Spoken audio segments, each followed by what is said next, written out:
you doing? JR's right. He and Babe loved each other to pieces, and he loves little Adam just as much. But when I found little Adam so sick from that glass of scotch that he had left out, that's when I realized that as much as he loves little Adam, he just is not able to provide the care and the kind of home that he needs right now. That's a lie. David and I are little Adam's biological grandparents. We are deeply in love, and we can provide the stable, loving, nurturing environment that he needs. Thank you, Mrs. Hayward.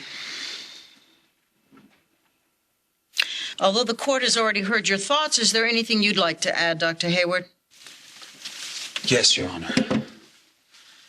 I didn't even know my daughter existed until she was an adult. And despite the Chandlers' interference in our relationship, I cherished every single moment with her until the moment she was taken away from us. Now, if there's anything good that came out of her death, it would be that it brought her mother and me back together again. Your Honor, when I hold my grandson in my arms, I see in him a chance to build the relationship that I was not afforded with my daughter. I see in him a chance to raise him in a way that would honor and respect my daughter's memory.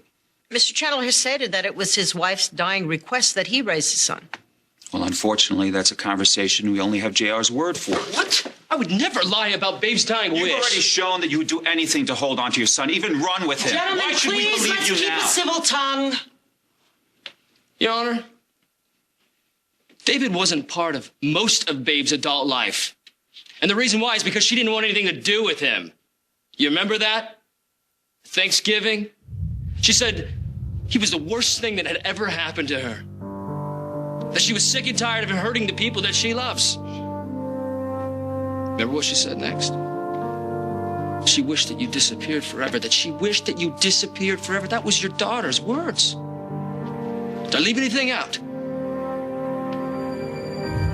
David did come back to town, only to check and see if Babe was happy, but he didn't have the guts to face his daughter because he's such a coward. In fact, he never even held his daughter in his arms until she was dead. Son of a bitch!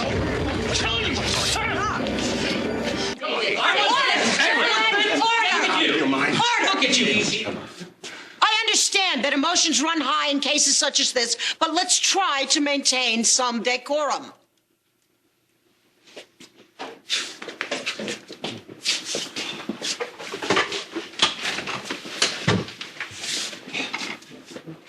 If there are no other witnesses, I am ready to make my ruling. Your Honor, excuse me. My name is Tad Martin. I'm Mrs. Hayward's ex-husband, and I raised JR. He's my stepson. I'd like to say a couple words. Is that all right? Your Honor, this is irrelevant. Mr. Martin is a bitter ex-husband who would say anything to sabotage Mrs. Hayward's happiness. Mr. Martin knows both parties intimately. I'm interested in what he has to say. Thank you, Your Honor. I find it ironic that I have to sit here and listen to the Haywards discuss building a loving, stable environment, when the fact is he bedded my wife when I was out of town on business and then turned around and got addicted to medication. Your Honor, this is slander. I will hear all sides. Continue, Mr. Martin. Crystal spoke of JR losing his way after Babe died. That's the truth. But it's equally the truth. So did she, which is why another court has given me sole custody of our infant daughter, Jenny. Now, Crystal is a wonderful mother, and she can see our daughter anytime she wants, but I will never allow my daughter in the presence of David Hayward. He's torn through my family one too many times now. For all his loving words about his grandson, I'm sure he does have feelings for little A, but the idea of ripping that boy away from the only father, the only home he's ever had, is payback, pure and simple. It's revenge. It's got nothing to do with the welfare of the That is not true. This has absolutely nothing to do with revenge or payback, and everything to do about my love for that boy. I love him enough to want to protect him from an irresponsible father and a dangerous grandfather. He needs me, and I need him. Your Honor, yes, it's true. I was estranged from my daughter during her latter years, but that never diminished my love or devotion to her.